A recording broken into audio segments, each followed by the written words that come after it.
Welcome to episode 34 of the Geek Perspective. I am your host, Roy, and along with my co-hosts, Derek and Tom, we are talking Star Wars, episode 4, A New Hope.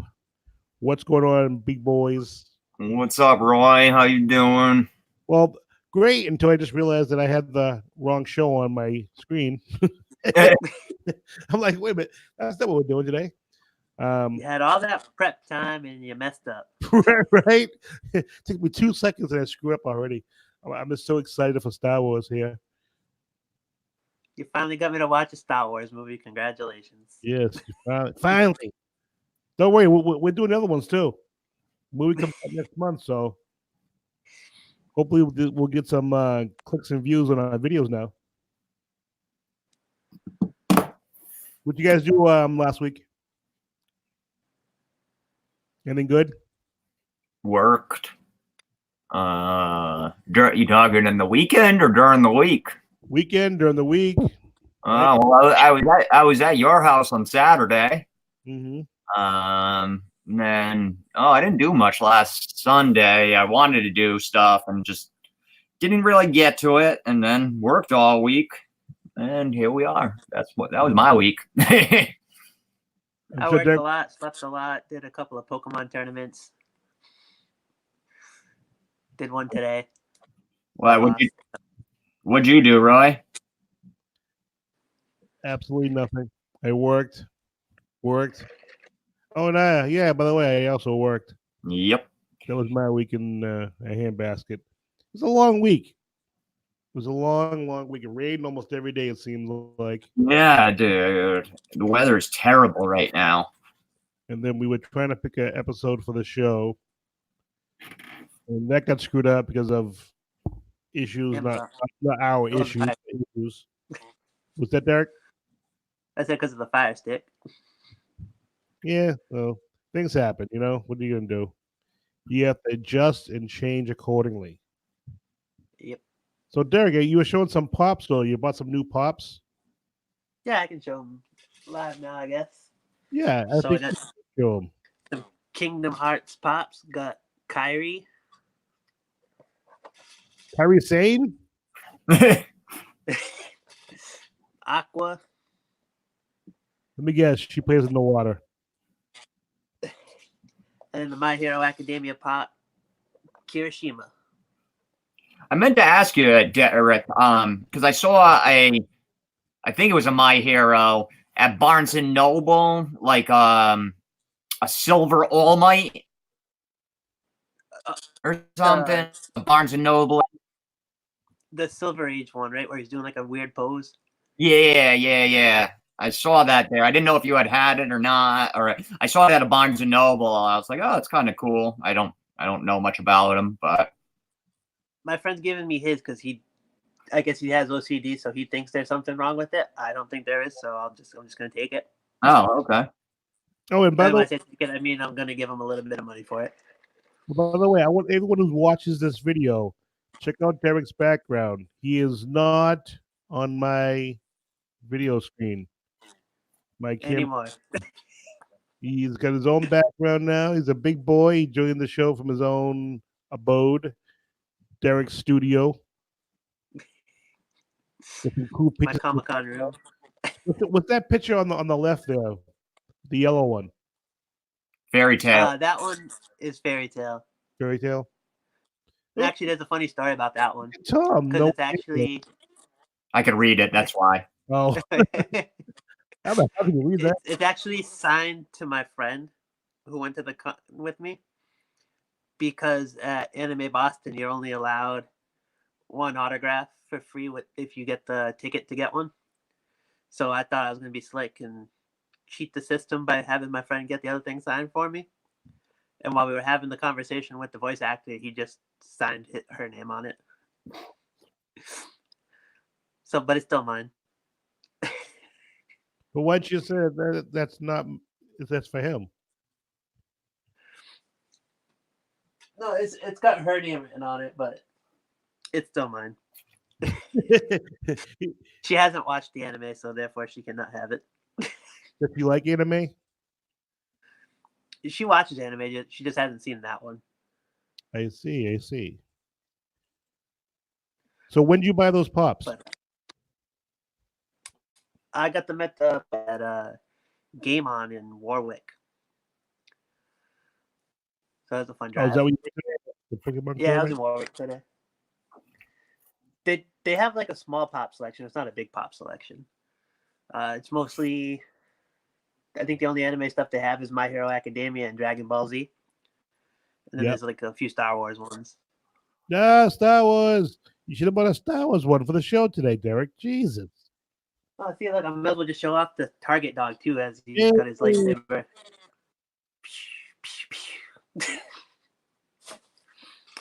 Linda Mary just Yeah. chimed in. Sell Game of Thrones pops. Yes, they sell games. Actually, Yeah, actually. They Oh, did not have at a that. couple of them.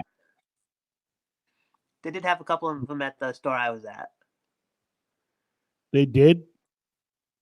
Yeah, I think it was Daenerys with the dragon. But in general, they definitely do sell Game of Thrones pops. You can get them everywhere. Yeah, Oh yeah. I'm gonna grab one. I have two. One's kind of in storage, but I have one newer one that I got that I really like. 'Cause I don't collect Game of Thrones. You do it, but I actually have one also, but it's upstairs, so I'm not going to go upstairs and get it. But I have the Night King, which is a pretty badass pop, actually. Yeah, I this, got Tyrion It's not on the Lannister. back, but it's pretty cool. I have. Well, actually, I have a George R.R. Martin pop, which I really like, and then I have a 3-pack. I don't know where it is right now. I think it's in storage. It's called The Creators. It's George R.R. Martin and then David Benoff and David Weiss, the creators of the show. Then I grabbed this one. I totally forgot. I ordered this. God, it dropped one night and it was hard to get. And somehow I got through and got it. And then totally forgot about it. And they shipped them out like 8 months later. It's really cool. And the glow on it is amazing. Is the Night King. I don't know if the Maybe just if we get full screen. yeah, I'm trying to so Try not to get the glare. yeah, I'm It's really trying cool. not trying See, not. glow in the dark one. Mine's not glow in the dark. Yeah, this one's cool. So it's glow in the dark, Night King. He's got a dagger, like the spear going through his chest, like in the fight scene there. It's exclusive from the HBO shop. He's translucent, so and it glows in the dark. The glow is amazing. One day I'll figure out how I can get a good picture of in the dark of all my glow in the darks. I can't get my camera to take a good picture in the dark, and I will have a picture of my glow in the dark section. But this is my one real Game of Thrones pop. It's very cool one. Very awesome. All right. Are you guys ready for the moment you've been waiting for? I am. Huh? I am. But first, guys, make sure you like, subscribe, share the video, click that little bell up top of the screen so you can stay informed when we go live or release new content, because we plan on releasing more content during the week. And to make sure you comment on the video, tell us what you think of that video, tell us what you think of Derek's background. Just comment, say something. Yeah. Say something. Don't care. Just tune in. If you have any requests, put them up there. You know, you want to review something, you want us just to talk about something, you know, we can do that. But if you have a movie you want to review, a TV show, you know, a topic, anything, just you know, leave us a message, you know, on there, either on our video, on our YouTube channel, or any of our social media. You know, we're on everything. So, What main character, Linda? character we look? I wouldn't mind getting the dragons. The dragons look pretty cool. Yeah, the dragons are cool. There's a few of them where they got like a few of the characters sitting with the throne. Mm-hmm. Yeah, I mean, God, there's hundred. God, there's it. What? Linda's just kicking in now. Derek's background. Ask her a question. She totally knows it and goes off in her own little thing. Yep. Yeah, there's actually a Facebook group called the Funko's Night's Watch, and it's a whole group just dedicated to Game of Thrones collectors. So you can go, you can trade, buy, you know, on there. It's I think in the group it's you can only post Game of Thrones related stuff. It's mainly pots. They get into other stuff too, other type of collectibles, but it's mainly pots. And yeah, it's great if you're into that. But yeah, yeah, Go ahead.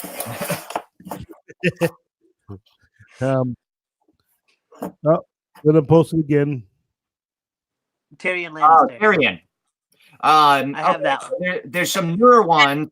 You have that, Derek? I have. That's the one Game of Thrones pop I have. There's newer ones of Tyrion. There's an older one that's worth quite a bit of money. That's cool. Ooh, I think that might be one of the expensive ones there, Derek. I'm gonna have to look that up. Because there's one of them that's worth quite a bit of money. There's a newer one that's not worth as much, because it's just newer. But yeah, there's an older one. If I bought a character, I would buy his character. Yeah. He was cool in the show. Yeah, he's great. Him and the dragons. Because dragons are badass. Yeah, he drinks and he knows things. Yes, he does. I think the blonde, does she mean the brother? I can't think of his name right now. Jamie Lannister. Jamie. Jamie's the blonde. The midget is Tyrion. Okay, never mind. But yours is the normal priced one. There's one that's worth $340. Holy Jesus. Yeah, that's the Tyrion scarred from exclusive to popculture.com. They're based out of Australia, I believe. So because I don't have the sticker, I'm not special. Now she's seeing the girl. Oh, Cersei. Who was Cersei is the sister. Or does she mean Daenerys? I don't know. I mean, because she said Tyrion. I mean, so she said blonde, so that would make me think Cersei. Yeah, it's either Cersei or Daenerys. Daenerys, the Dragon Queen, and then there's Cersei. Cersei's the Daenerys the Dragon Queen. Cersei's is the bitch queen, the Queen Regent. So it's got to be one of those. I mean, we I think, unless you're talking about a more obscure blonde character, the sister. Cersei Lannister. So it's the midget's Tyrion, the brother's Jamie, the sister's Cersei. It's not midget, Tom. It's little person. Little person. Although he calls himself a midget in the show. Well, he is a midget, but it's a little person. Be nice, Tom. But he's a giant in the Avengers movie. Yes, he is. I liked him in the Avengers, actually. All right, guys, it's time. Time for Star Wars. You ready? Yes, you're ready. I think we're ready. You better be ready because I'm going. All right, guys. Star Wars was released May 25th, 1977. Where were you guys in 77? Yeah, Derek, you weren't born yet, I know. I did not. Runtime was 2 hours plus, and I say plus because over the years, George Lucas has added things. We did some of the special effects and stuff like that. So things have changed over the years. The budget was $11 million, and the box office was an amazing $775.4 million. That's amazing. Especially for the 70s. Right, exactly. Mm-hmm. The movie was written and directed by George Lucas, music by John Williams. I'm not a music person for movies, but it was pretty awesome. I love the music for that. I think the music was pretty awesome for most of the movies, and we'll get into that a little later. But I'm not a musical person, but yeah, it was really, really good. It was produced by George Kurtz. Production company was Lucasfilm, obviously, and it was distributed by 20th Century Fox. Now, as far as starring in the movie, Mark Hamill played Luke Skywalker. Harrison Ford played Han Solo, and it's not Han Solo, by the way, it's Han Solo. And I don't know if you guys know this, but there were a lot of people that were up for this role of Harrison Ford. Yeah, Rick, apparently I was wrong. Tom did see the 4, 5, and 6. It was Derek that didn't see the movies. He just quit after 50 minutes because it sucked. But we'll get into that later. Yeah. So just real quick. Yeah, I saw A New Hope, Strikes Back, and Jedi. Rick. I went to Phantom's Menace. Went in the theaters. I fell asleep within like the first half hour of the movie. Was not impressed by the CGI and I didn't really like the colors on the CGI. They were like pinks and purples. It just looked weird to me.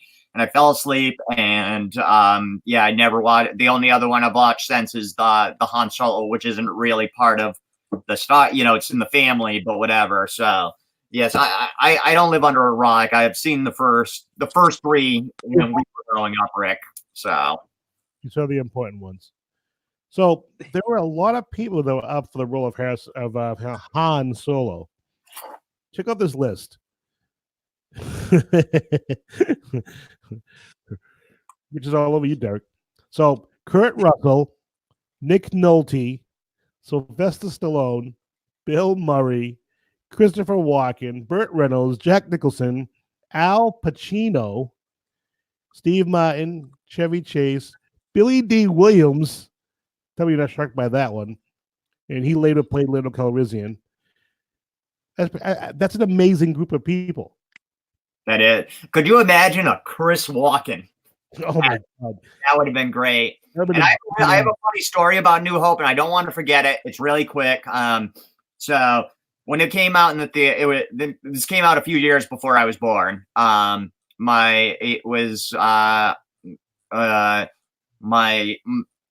parents, I believe, were dating at the time or just married or something. And when Star Wars came out, what they told me when A New Hope came out, it's obviously a big hit and it's classic now. But it took a couple weeks in the theaters for the buzz to get going. You know what I mean? It wasn't like now where it broke all the records on day one, like Endgame was. It kind of like when I compared to Titanic. When Titanic came out, I saw it the first week it came out with the girl I was dating. The buzz hadn't picked up yet. We were the only ones in the theater. Then it went on and it was sold out for like 6 months in the theaters because of word of mouth. The internet was still young then. Well, similar, this was even further back in 77. So my parents went, and now it was, maybe the second week it was out. So the buzz was starting to get there. They went into the theaters and, at one point, and then my mother apparently, got up to go to the bathroom and get some popcorn or something. And when she came back in, the theater was so crazy. She could not find my father. So now my father, I think they were still dating at the time, blah, blah, blah, trying to impress. Now he's freaking out. He can't find her. He's walking up and down the aisles and everything. He couldn't find her. At some point, my mom just gave up and she was just like, you know what? We'll watch it. We'll meet up at the end of the movie. And my father spent the whole movie trying to figure it out. People yelling at him, sit down, try to find her. Finally, he had to give up. And he will not watch a Star Wars movie ever since that. Fuck that Star Wars shit. Fuck those guys. That movie sucked. It has turned him off to every Star Wars since because he lost my mother on a date in the theater. So we'll have to buy him a Star Wars poster. Yeah. Can you make that for Christmas? Get him a framed Star Wars poster. Please smash it up. That'd be a funny YouTube video, actually. It would. That was actually a good story. It was worth the story part. So anyway, number 3, we have the late Carrie Fisher, who played Princess Leia, and there were some people also that was up for this role, including Amy Irving, Terry Nunn. I don't know who that is. Sidney Williams. We don't know who Sidney Williams is. Well, most of us probably know who Sidney Williams is. Karen Allen, Jodie Foster, who turned down the role because she was already doing 2 Disney films at the time. So she didn't want to do a third. And Carrie Fisher was cast, but only when she agreed to lose 10 pounds for the role. Can you imagine that? Old Hollywood. You gotta Yeah. love it. God, they were so bad then. Jeez. 10 pounds. 10. That's like nothing nowadays. But anyway, Peter Cushing as Grand Moff Tarkin, who actually Peter Cushing was actually in George Lucas's mind of playing Obi-Wan Kenobi, but then he thought his lean features would be better suited to play the role of the evil Grand Moff Tarkin, which I think they did the right thing. I have to agree. The late Peter Mayhew played Chewbacca, Anthony Daniels as C-3PO, the late Kenny Baker as R2D2, David Prowse as Darth Vader, which he was supposed to be at Comic Con a few years ago, and I was so excited, and then he bailed. I so wanted to meet him. And we all know the voice of Darth Vader, James Earl Jones. We all know him. Oh yeah. John Quist has some. Sorry to be a prick. Everybody has a story. And speaking of the $775 million Star Wars made, when it actually passed Jaws, and Jaws was number one in 1975, and it actually passed Jaws to become the highest grossing film of all time at the time until E.T. came out, which was released in 82. So E.T. took over the big spot from Star Wars. And when you adjust for inflation of the Star Wars movies, check this out. It's the second highest grossing film in the North America. And it's the fourth highest grossing film in the whole world. That's pretty amazing when you think about a one little film and where it came from and where it came to be. It received 10 Oscar nominations, winning 7, including Best Picture. And Derek, you've never seen this film. Till now. What's wrong with you? All right. So, you've been living under a rock. I'm going to try to give a little synopsis of this movie. Feel free to jump in. Let me know what you guys think, what your opinions are as I go, if you want to throw something in there. But I'm going to try to do this quick because there's a lot here. So, the story's been told a billion times through all different kinds of movies. Essentially, there was a civil war going on throughout the galaxy. It was basically the rebellion versus the Galactic Empire. The rebellion wants to destroy the Galactic Empire space station because the Empire wants to use it to destroy entire planets. Pretty evil. Well, the Princess Leia, finds plans of the Death Star, but she gets captured. So she puts the plans in the droid, and the two droids, because we're two of them together, they escape and end up on a planet called Tatooine. And they end up getting bought by farmers, one of whom, surprisingly, is Luke Skywalker. As he's searching the droid and cleaning the droid, he sees part of a message, and the message is for some old guy named Ben Kenobi. So he sets out. Well, actually, he hears the message, and the princess begs Ben Kenobi for help, and wants him to take the plans to a planet called Alderaan and give it to her father for analysis. Well, Obi-Wan, when Luke goes and searches out Obi-Wan, he finds him, and Obi-Wan, they hear the message, and he's like, "Whoa, we got to deliver this message to the proper people," and he tells Luke about his father's lineage because Luke, his father had died, and he tells him the history of his father. And during this time, he hands Luke a lightsaber, and it's his father's lightsaber, and he's like, "Oh, lightsaber, that's cool." Obi-Wan then invites him to go with him to Alderaan, and he declines and goes home. Well, he gets home and learns that Imperial stormtroopers killed his aunt and uncle, destroyed their farm, looking for the droids because they knew the droids had information. Well, he ends up getting pissed off, goes and finds Obi-Wan Kenobi, and they go off on the mission. And they end up in a cantina in Mos Eisley, and they meet a smuggler named Han Solo, who was actually wanted by a local a local mobster named Jabba the Hutt. after a financial negotiation, because there's always money involved, that Han Solo agrees to take the two guys to Alderaan, and they use a ship called the Millennium Falcon. Now, the Death Star commander, Grand Moff Tarkin, in this time, he decides to order the destruction of a planet, Alderaan. Is this where you fell asleep, Derek, or were you still awake at this time? I was still awake. You still awake? Because they wanted to show how badass the Death Star was and how it could destroy anything they wanted to destroy, and they wanted to rule by an iron fist. You know, the story that you've heard for a million years. So when they finally get to Alderaan, all they see is rubble because they got there too late, and the Alderaan was totally destroyed, and there's rubble floating in space. And well, what they didn't realize that the Death Star locked on the tractor beam and brought the Millennium Falcon onto the ship. When they get inside, Obi-Wan Kenobi takes off and decides to disable the tractor beam so they can get the hell out of there. And Luke realizes that the princess is still on the ship, so they go inside. Hey, we got nothing to do. Let's go rescue the princess. So they go and get her, and during this time, all kinds of cool stuff happens. I'm not going to get into it, but there's a big trash compactor scene that's pretty badass. Derek, come on, you like that scene? That's why I fell asleep and I had to watch the rest of it yesterday. Are you kidding me? One of the most exciting parts of the movie, you fell asleep. The hell is wrong with But then I watched it. I watched it. Yeah, well, you have a choice. But there was just so much story.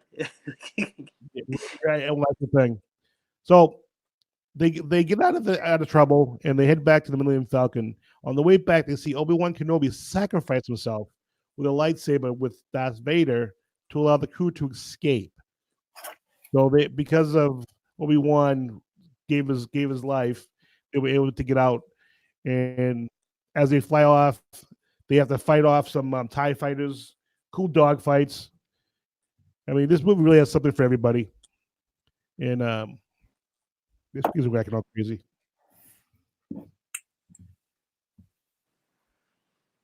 Hold on one second. My screen just went black on me. Remember how you had that issue with your Apple? Yep. Mine just did it. Yep, I have it on my iPad. All happens on my iPad. That's why I've been doing it, using my phone right now. Notes. Yep. So long. So anyway, they escape and they fight off the TIE fighters, and Luke and Obi-Wan shoot them down, and they head up to the secret rebel base on Yavin 4. And meanwhile, the rebels discover that the Death Star can be destroyed by triggering the chain reaction on the external exhaust ports. So they're like, hey, we can destroy this and then save the world. Yay. So in this time, Han Solo collects his payment because he wants nothing to do with this. He wants nothing about fighting the Empire. He just wants to leave, go pay Jabba the Hutt, and leave and be happy ever after.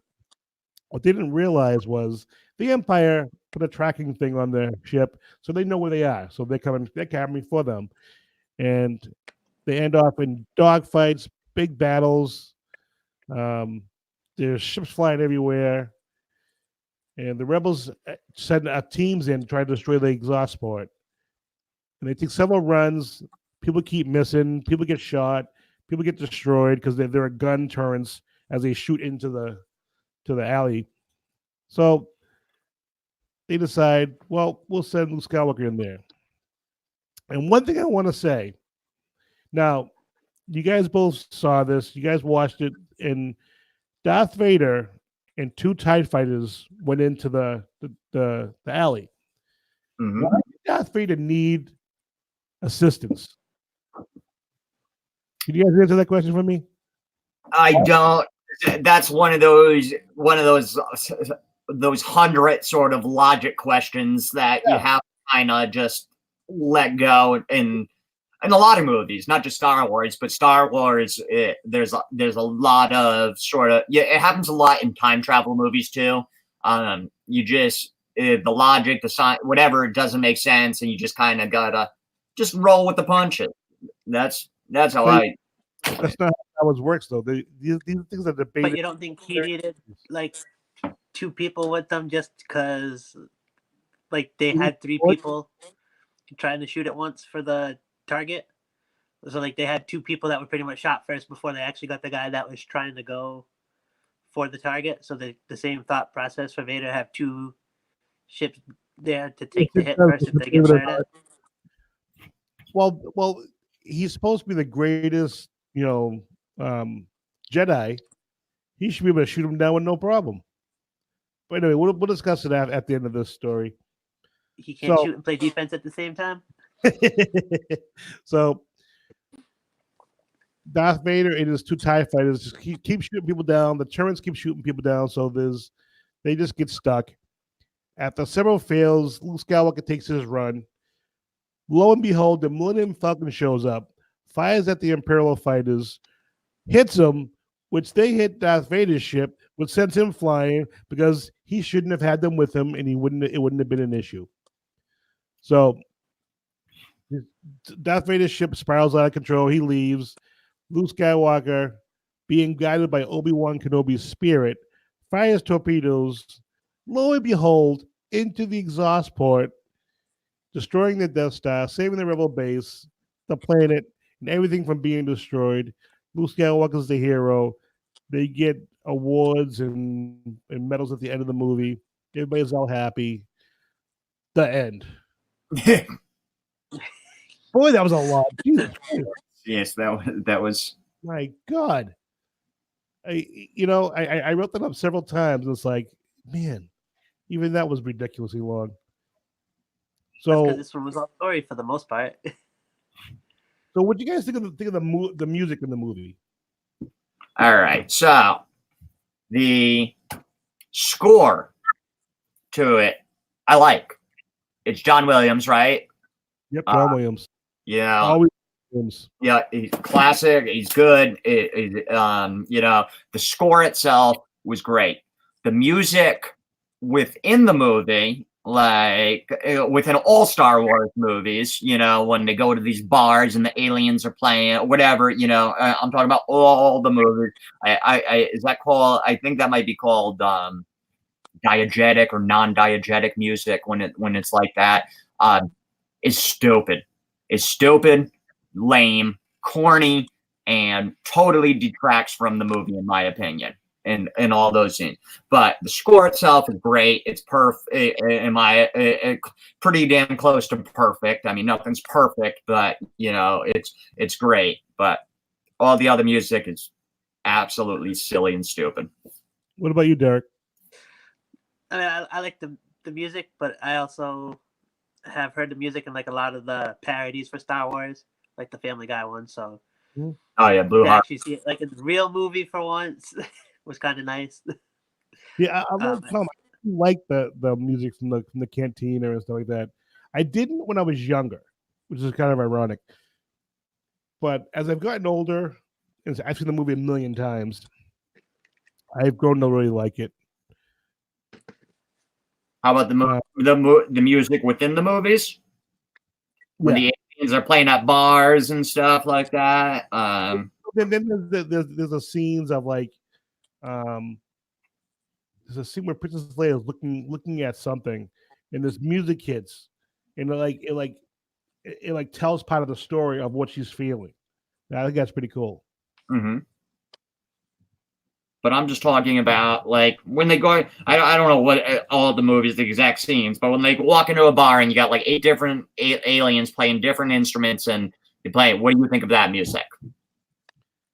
I think it's part of the scene. I mean, that's all. No, but yeah, it's part of the scene.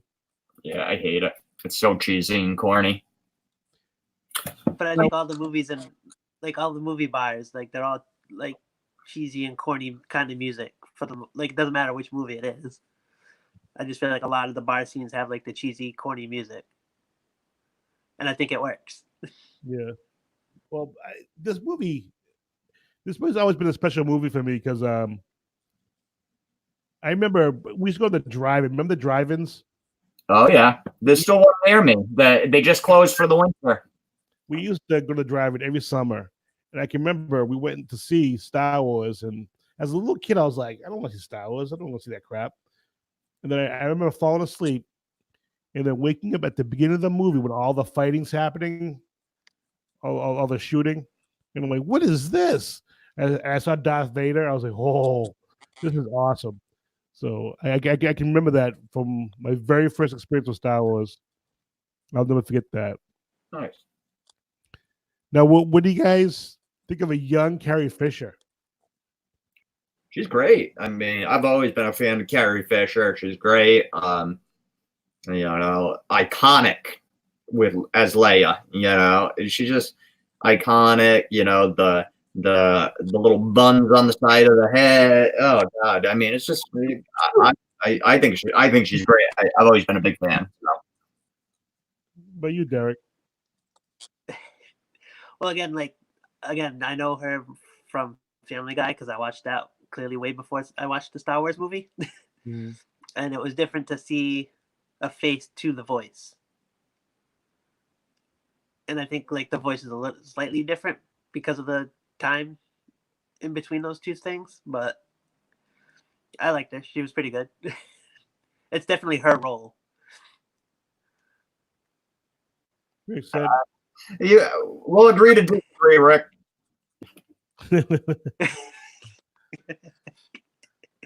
Because you're not going to convince me it's not correct. So, what do you guys think of the movie overall? I like it. I mean, it's fine. Just because I haven't watched the newer ones, I mean, these are still classic. I mean, I enjoyed it. It's a classic. It's a classic. Gonna have the goblet, people. Yeah. You don't have one of those, Derek, do you? No, I don't. Next year, next time I might split my R2D2 one. Nice. So, Derek, what did you think of the movie? I liked it, and I thought the graphics were really good considering it was like the 70s. I thought the CGI for the lasers and the lightsabers were cool. Nothing felt out of place as far as the effects and their budget. Correct me if I'm wrong, but it's not CGI then, right, Roy? I don't believe so. No, back then, not that you would know this, but just back then, it was not CGI. Yeah, it was just special. Oh, it wasn't CGI. Just special. Didn't he have his own kind of special effects? That they came. Was it Jedi that started it? The CGI? I don't know. I don't know, man. But didn't he have his own company like that THX or something? Or they did a lot of he had that movie, and I don't know, but yeah, it wasn't CGI. I don't believe it was CGI then. So was the special effects at the time was considered unbelievable. Oh yeah, yes. Oh god. Yeah, they were which tells you how good it was back then. I'm watching this movie and I'm like, considering today how great things are today, I'm like, wow, this is not that bad. I've seen movies, special effects, where they were horrible. They were totally ridiculous. But this wasn't that bad, I have to admit. The effects were cool. I like the costumes and all the stuff that they did with their sets. It was really well done. Yeah, agreed. I think it was very well done. So, what would you guys give this? Some of the stuff you can. Oh, I was gonna say some of the stuff you could still tell was a little comical because now it's you compared it to stuff today, but it was still really good. All right, so would you guys give the movies from 1 to 10? The Star Wars: A New Hope. I'd give it a 8.5. Wow. I between 8 and 8.5. That's what I was trying to say there. So 8 to 8.5. That's me personally. You, Derek. I will also give it an 8.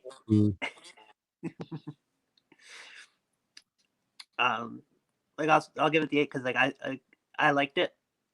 I didn't think I was gonna hate it. I just was surprised I fell asleep. I didn't expect to do that, but it was just a lot of story to watch at night.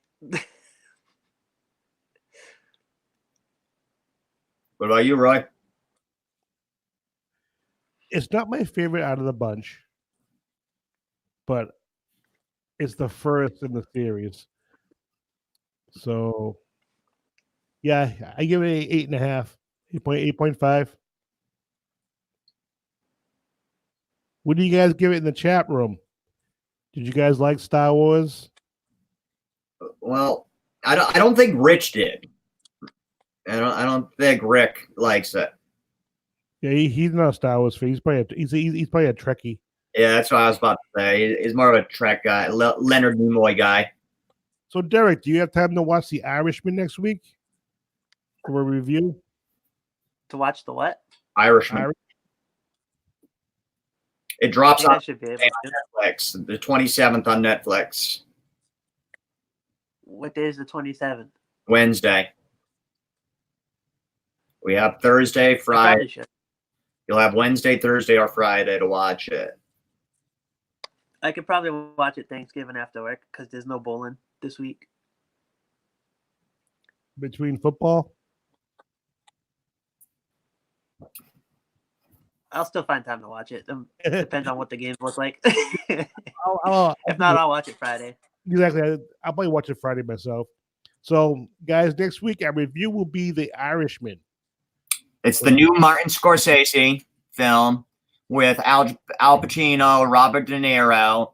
That's on Netflix. The runtime is exceptionally long. That's why I asked if they would have time to watch it. Plus, I thought if we did have time, it's kind of a good weekend to do it. Being I know you guys got to work Thanksgiving, but you guys still get 3 days, right, for the weekend. So, or 3 out of 4 days off.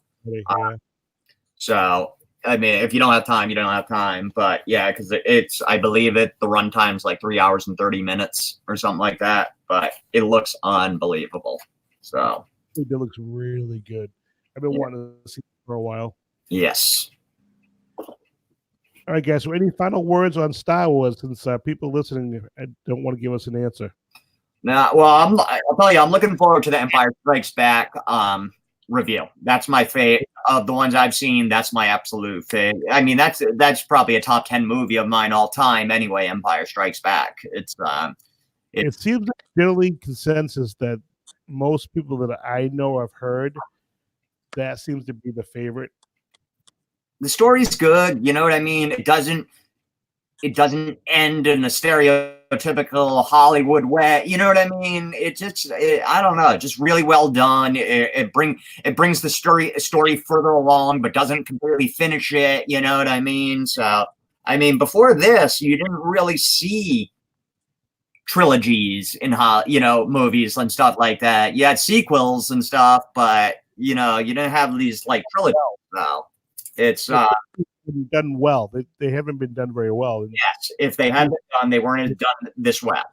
So that's what I'm looking forward to is the Empire Strikes Back, and I'm actually looking forward to as we get to some of the newer ones that were made. Maybe not Phantom Menace because y'all know my feeling on that, but some of the other ones just to see them. You know what I mean? Because I haven't seen them, so it'll be fun now that I have Disney Plus for a year, so I can watch them all. Yeah, definitely. I'm going to hope I can remember my question by the time we're done watching all these Star Wars movies. What's your question? Well, I mean, I can ask it now, but it'll probably go better at the end when we're done with all 9 of them. Well, they remember anyway, so would you rather hear it now? Ask now, and then hopefully we'll remember after 9 more movies. Would you rather that they had done like all 9 movies within like the 20-year span, or would you prefer the way they did it? Like there's a new trilogy like every decade. Yeah, I don't mind them spreading. 15 years. I don't mind them spreading. I think one of the problems right now, there's almost too much Star Wars going on right now. you got movies dropping every 2 years, and it's like it's a little too much. Well, that's because of Disney. I like it too because honestly, if they would have just dropped all those movies right after one another, I mean, it kind of would have been cool. It would have been cool for like Uber fans, super fans like Roy and stuff. But it also would have lent into, we're in the day and age of reboot. We would have had like 100 reboots by now. You know what I mean? If say they had done all 9 movies in a I don't know, say a 10-year span, they did all 9 movies. You know what I mean? So we're talking a movie a year. That shit would have been rebooted 3 times by now already. You know what I mean? We would have had Star Wars the reboot, and then Star Wars the reboot. So it's I like the time in between because it gives time for the story to breathe now, and think about it. People have read it. You can make changes to it. You modernize it, look at it, and be like, okay, that worked back in the 70s and 80s, but that's not going to work now. So I like it how it is personally. Yep, I agree totally. See, Derek. But I don't feel like they could have rebooted it because why would you reboot a movie that had the best? Why would they reboot it? The box office for like that many. Why do they reboot anything, man? It's like very, very few movies that they reboot need to be rebooted, or TV. Money. What's that? All about money. Yeah, exactly. It's all that matters. Well, thank you guys for listening to our show today. I'm assuming you guys are all set here. Any final comments? I'm good. No, I don't have any either. They're going to think about that for a moment. Well, thank you guys for watching the show today. Subscribe to our YouTube channel. Follow us on Twitter, Instagram, and Facebook. Comment on this video. Tell us what you thought. Tell us what you think of Star Wars. What you want us to review next. Comment on us. Whatever you want to say. Just talk to us. We're very lonely people. But Tom, Derek, and myself, have a geeky great day. Thanks, guys. Have a happy Thanksgiving, everybody. Yes, happy Thanksgiving.